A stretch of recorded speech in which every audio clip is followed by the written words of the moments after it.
What's going on, everyone? It's time to do the third film in the Robocop trilogy, Robocop 3. Yeah. There's a fourth one, a reboot of Robocop, but we're not going to bother talking about that one. I'm going to leave that for later on down the road. So, yeah. But, yeah, let's get to Robocop 3. It was released by Orion Pictures April 18th, 1993. It was produced by Patrick Crowley. Written by Frank Miller and co-written and directed by Fred Decker, who is actually the guy behind Night of the Creeps, Monster Squad, Wolfman's Got Nards, and House, or film of a killer house with a lot of ghosts, a lot of good comedy mixed in with it. But yeah, we'll talk about that one later on in the future too. But yeah, this had a box office of $47 million. It basically broke even when it was released, and yeah. But yeah, so this is the first Robocop movie that's rated PG-13, so don't expect to see a lot of people die. Like, yeah. But yeah, so first the story. Robocop 3 takes place, it's still Detroit, it's still being bombarded by crime and stuff, and I think it's called like the Omni Corporation or whatever that company is that made Robocop is still running the police force. There's still protests going on, and there's a lot of like less cops out and stuff. So yeah, shit's hitting the fan pretty hard, and yeah. So look, Detroit's run by gangs and other like self-defense groups and things like that. So yeah. But yeah, one of the independent warriors, I guess you could call them, breaks into the police station, steals like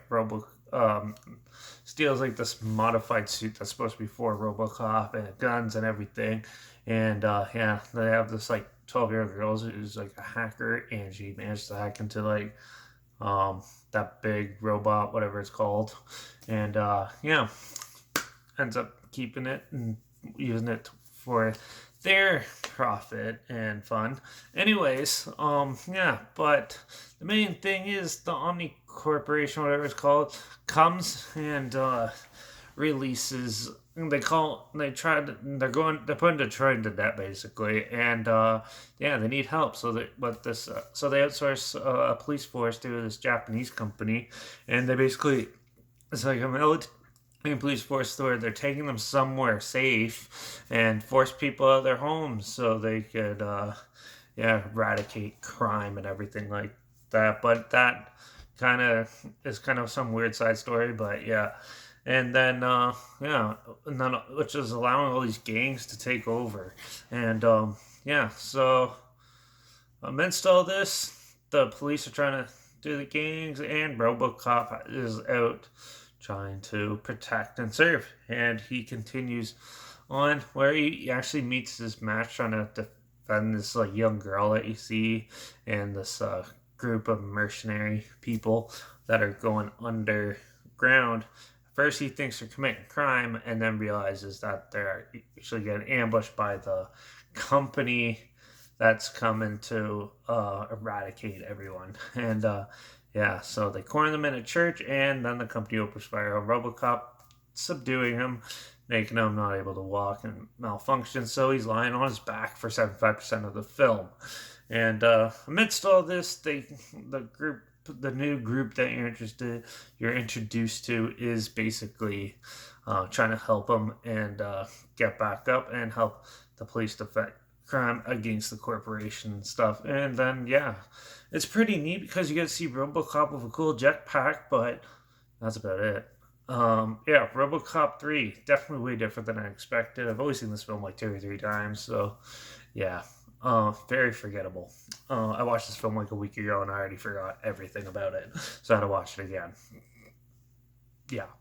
Anyways, yeah, RoboCop 3. What did I like about it? Yeah, there's some cool gadgets in it, and the acting's not too bad. The set design is awful. It's like no taste whatsoever. It's the most bland looking thing to look at. It looks like a TV show from now that you find nowadays. Like, yeah. And yeah, but they blow up most of them, so that's always cool. There's a lot of good like pyrotechnics, and there's like some cheesy car chase that was bleh. And yeah, overall, this film was pretty boring. Pretty boring, waste of time. I think that's mainly because they rated it PG-13. You don't do that with Robocop. How are you going to make a great Robocop movie?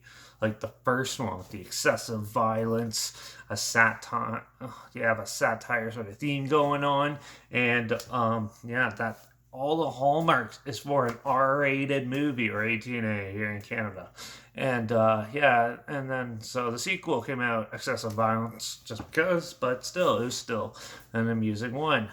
So now all of a sudden they're making toys and stuff because they're an animated show now, and they're like, oh, PG-13, so no one dies. A lot of random shooting for no reason, and yeah, put a jetpack on RoboCop, big deal. Yeah, what a joke. So yeah, RoboCop 3 is quite disappointing. Very bland. Story's boring. Sets boring. The acting's actually pretty decent, and yeah, I don't know. Frank Miller's original script looked way better though. Yeah, Fred Decker apparently redid it, and yeah, they kind of had to change it to make it suitable for a PG-13 rate, and it ended up being a floundering thing. I don't think. I think it was somewhat of a successful film, but not to the extent for more.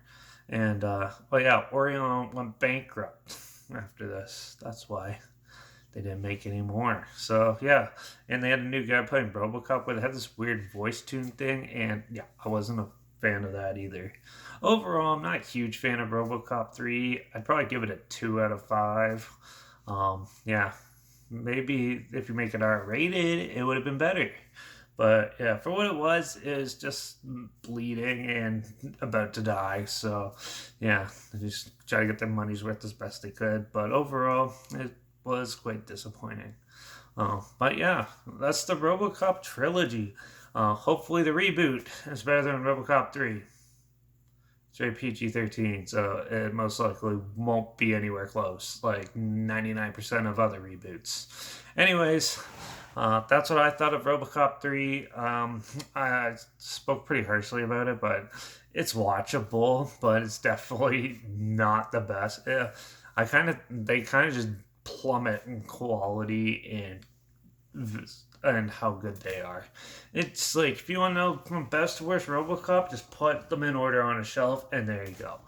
RoboCop 1, but best all the way down. So, yeah, but yeah, that's what I've thought about the RoboCop trilogy. So, yeah, another good sci-fi series in the books for the reviews. Anyways, so like I said, I'll do the reboot later on. I am not sitting through that right now. I saw it in theaters and like totally got up and left halfway through. So, yeah, but yeah. Um, this sounds like something you might be interested in, if you didn't even know there's sequels to RoboCop or anything, trailer's linked down below if you want to check that out. Also, make sure you check out my Instagram link down below where I post clips of films going to review in the future. All my story, 99 times. Majority of the time, it's better than this stuff. This one, stuff like this film. Anyways, yeah. So my Instagram's linked down below. I post clips of films going to review in the future. I start with the name of the title of the film and a hashtag and subgenre of film and a hashtag. So you're aware of it. Also, link down below is my Letterbox at Derek P Reviews. That's where I post my first star rating right after watching the films. So follow me on one of those two to stay in the loop for the channel. Like this video, share it so more people are aware of it. Comment your opinions of the film down below and of the Robocop franchise down below, and let me know what your favorite one is. I'll love to hear your opinions on it. And also, if you have any other film franchises or films at all, any subgenre that you want to hear me talk about, hear my opinions on, comment those down below. I'll try to get to them as soon as I can and if I can find them. But yeah, so that's it for the Robocop franchise for now, because I kind of want to go into more of a thriller. So yeah, maybe tune in next. Watch out for the next review as I dive into something weird and obscure like The Happening. Yeah, The Happening's the next review. So, yeah, subscribe. watch out for all those sleazy cops, corporations that are all out there trying to take control of us. And I guess I'll see you all in the next one in the Happening Review. So until then, cheers.